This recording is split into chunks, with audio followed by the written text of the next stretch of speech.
ಹೇಳುವಂತಹದ್ದು ತುಂಬಾ ಇದೆ, ಎಲ್ಲವನ್ನೂ ಕೂಡ ಹೇಳ್ತೇನೆ. ರೇವಣ್ಣ ಅವರನ್ನ ಧರಧರನೆ ಎಳೆದೊಯ್ದಿದ್ದಾರೆ ಎಸ್ಐಟಿ. ಮಾಧ್ಯಮಗಳಿಗೆ ಹೇಳಿಕೆಯನ್ನ ಕೊಡ್ತಾ ಇದ್ರು ರೇವಣ್ಣ ಅವರು, ಅದಕ್ಕೆ ಅವಕಾಶವನ್ನ ಕಲ್ಪಿಸಿಲ್ಲ. ರೇವಣ್ಣ ಅವರನ್ನ ವೈದ್ಯಕೀಯ ಪರೀಕ್ಷೆಗೆ ಎಳೆದೊಯ್ದಿದ್ದಾರೆ ಎಸ್ಐಟಿ ಅಧಿಕಾರಿಗಳು. ರೇವಣ್ಣ ಅವರನ್ನ ಧರಧರನೆ ಎಳೆದೊಯ್ದಿದ್ದಾರೆ ಎಸ್ಐಟಿ ಟೀಮ್.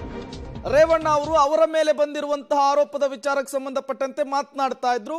ಈ ಸಂದರ್ಭದಲ್ಲಿ ಎಸ್ಐಟಿ ಟೀಮ್ ನ ಸದಸ್ಯರು ಅವರನ್ನು ಮಾಡಿ ಇವತ್ತು ಯಾವುದೇ ಪುರಾವೆ ಇಲ್ಲದೆ 28ನೇ ತಾರೀಕು ನನ್ನ ಮೇಲೆ ಒಂದು ಇದು ಮಾಡಿ, ಆಮೇಲೆ 2ನೇ ತಾರೀಕು ಅದ್ರಲ್ಲಿ ಏನು ಪುರಾವೆ ಸಿಕ್ಕಿಲ್ಲ ಅಂತ 2ನೇ ತಾರೀಕು ಕಿಡ್ನಾಪ್ ಕೇಸ್ ಹಾಕಿದ್ದಾರೆ. ರಾಜ್ಯದ ಇತಿಹಾಸದಲ್ಲಿ ರಾಜಕೀಯ ಷಡ್ಯಂತ್ರ ಎಲ್ಲ ಪೂರ್ತಿ ವಿಷಯ ಹೇಳ್ತೀನಿ. ಈಗ ಏನಿಲ್ಲ, ಇದನ್ನ ಎದುರಿಸೋ ಶಕ್ತಿ ಇದೆ. ಇದೊಂದು ರಾಜಕೀಯ ಷಡ್ಯಂತ್ರ ಅಂತ ಹೇಳ್ತೀರಾ ಸರ್? ರಾಜಕೀಯ ಷಡ್ಯಂತ್ರ ಮಾಡಿ ಇವತ್ತು ಯಾವುದೇ ಪುರಾವೆ ಇಲ್ಲದೆ 28ನೇ ತಾರೀಕು ನನ್ನ ಮೇಲೆ ಒಂದು ಇದು ಮಾಡಿ, ಆಮೇಲೆ 2ನೇ ತಾರೀಕು ಅದ್ರಲ್ಲಿ ಏನು ಪುರಾವೆ ಸಿಕ್ಕಿಲ್ಲ ಅಂತ 2ನೇ ತಾರೀಕು ಕಿಡ್ನಾಪ್ ಕೇಸ್ ಹಾಕಿದ್ದಾರೆ. ರಾಜ್ಯದ ಇತಿಹಾಸದಲ್ಲಿ ರಾಜಕೀಯ ಷಡ್ಯಂತ್ರ ಎಲ್ಲ ಪೂರ್ತಿ ವಿಷಯ ಹೇಳ್ತೀನಿ. ಈಗ ಏನಿಲ್ಲ, ಇದನ್ನ ಎದುರಿಸೋ ಶಕ್ತಿ ಇದೆ. ಇದೊಂದು ರಾಜಕೀಯ ಷಡ್ಯಂತ್ರ ಅಂತ ಹೇಳ್ತೀರಾ ಸರ್? ರಾಜಕೀಯ ಷಡ್ಯಂತ್ರ. ಮಾಜಿ ಸಚಿವ ಎಚ್.ಡಿ. ರೇವಣ್ಣ ಅವರ ಬಂಧನದ ನಂತರ ಮೊದಲ ಪ್ರತಿಕ್ರಿಯೆ ಇದು. ಬೌರಿಂಗ್ ಆಸ್ಪತ್ರೆಯ ಹತ್ತಿರ ಇದೊಂದು ರಾಜಕೀಯ ಪಿತೂರಿ ಷಡ್ಯಂತ್ರ. ಹೇಳುವಂತಹದ್ದು ತುಂಬಾ ಇದೆ, ಎಲ್ಲವನ್ನೂ ಕೂಡ ಹೇಳ್ತೇನೆ.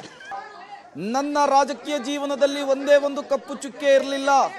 ನನ್ನ ತೇಜೋವಧೆಯನ್ನ ಮಾಡೋದಕ್ಕೋಸ್ಕರನೇ ಈ ರೀತಿಯ ಷಡ್ಯಂತ್ರವನ್ನ ಮಾಡಿದ್ದಾರೆ, ಪಿತೂರಿಯನ್ನ ಮಾಡಿದ್ದಾರೆ ಅಂಥೇಳಿ ಎಚ್.ಡಿ. ರೇವಣ್ಣ ಅವರು ಗಂಭೀರ ಆರೋಪವನ್ನ ಮಾಡಿದ್ದಾರೆ. ಎಚ್.ಡಿ. ರೇವಣ್ಣ ಅವರ ಮೇಲೆ ಮೊದಲು ಲೈಂಗಿಕ ದೌರ್ಜನ್ಯ ಕೇಸ್ ದಾಖಲಾಗಿತ್ತು, ಅದಾದ್ಮೇಲೆ ಕಿಡ್ನಾಪ್ ಕೇಸ್ ದಾಖಲಾಗಿತ್ತು. ಆ ವಿಚಾರವನ್ನು ಕೂಡ ಎಚ್.ಡಿ. ರೇವಣ್ಣನವರು ಪ್ರಸ್ತಾಪಿಸಿರುವಂತಹದ್ದು. ಎಚ್.ಡಿ. ರೇವಣ್ಣನವರು ಮಾಧ್ಯಮಗಳಿಗೆ ಪ್ರತಿಕ್ರಿಯೆ ಕೊಡ್ತಾ ಇದ್ದಂತಹ ಸಂದರ್ಭದಲ್ಲಿ ಎಸ್ಐಟಿ ಅಧಿಕಾರಿಗಳು ಅವರನ್ನ ಯಾವ ರೀತಿ ಎಳೆದುಕೊಂಡು ಹೋಗ್ತಾ ಇದ್ದಾರೆ ಅನ್ನೋದನ್ನು ಕೂಡ ನೀವು ವಿಜುವಲ್ಸ್ ನಲ್ಲಿ ಗಮನಿಸ್ತಾ ಇದ್ದೀರಿ.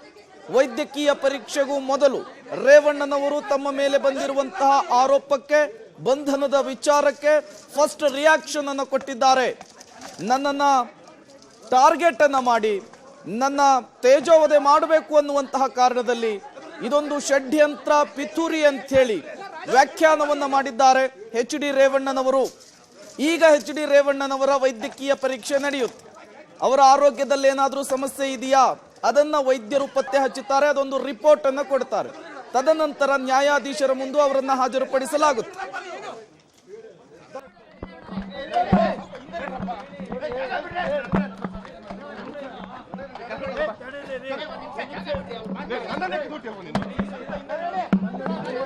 ರಾಜಕೀಯದಲ್ಲಿ ಯಾವುದೇ ಆಪಾತ ಇಲ್ಲ. ಇದು ದುರುದ್ದೇಶದ ಮೇಲೆ ರಾಜಕೀಯದ ಷಡ್ಯಂತ್ರ ಮಾಡಿ ಇವತ್ತು ಯಾವುದೇ ಪುರಾವೆ ಇಲ್ಲದೆ 28ನೇ ತಾರೀಕು ನನ್ನ ಮೇಲೆ ಒಂದು ಇದು ಮಾಡಿ, ಆಮೇಲೆ 2ನೇ ತಾರೀಕು ಅದ್ರಲ್ಲಿ ಏನು ಪುರಾವೆ ಸಿಕ್ಕಿಲ್ಲ ಅಂತ 2ನೇ ತಾರೀಕು ಕಿಡ್ನಾಪ್ ಕೇಸ್ ಹಾಕಿದ್ದಾರೆ. ರಾಜ್ಯದ ಇತಿಹಾಸದಲ್ಲಿ ರಾಜಕೀಯ ಷಡ್ಯಂತ್ರ ಎಲ್ಲ ಪೂರ್ತಿ ವಿಷಯ ಹೇಳ್ತೀನಿ. ಈಗ ಏನಿಲ್ಲ, ಇದನ್ನ ಎದುರಿಸೋ ಶಕ್ತಿ ಇದೆ. ಇದೊಂದು ರಾಜಕೀಯ ಷಡ್ಯಂತ್ರ ಅಂತ ಹೇಳ್ತೀರಾ ಸರ್? ರಾಜಕೀಯ ಷಡ್ಯಂತ್ರ.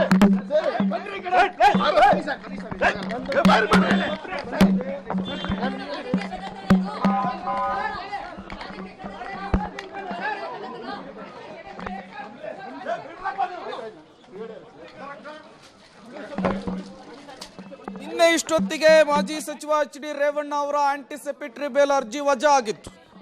ಎಸ್ಐಟಿ ಅಧಿಕಾರಿಗಳು ಮಾಜಿ ಪ್ರಧಾನಿ ದೇವೇಗೌಡರ ನಿವಾಸಕ್ಕೆ ಆಗಮಿಸಿದ್ರು. ಸಂಜೆ 6:30 ಸುಮಾರಿಗೆ ಎಚ್.ಡಿ. ರೇವಣ್ಣ ಅವರನ್ನ ಅರೆಸ್ಟ್ ಮಾಡ್ತಾರೆ. ಈಗ ಅವರನ್ನ ವೈದ್ಯಕೀಯ ಪರೀಕ್ಷೆಗೆ ಒಳಪಡಿಸಿರುವಂತಹದ್ದು.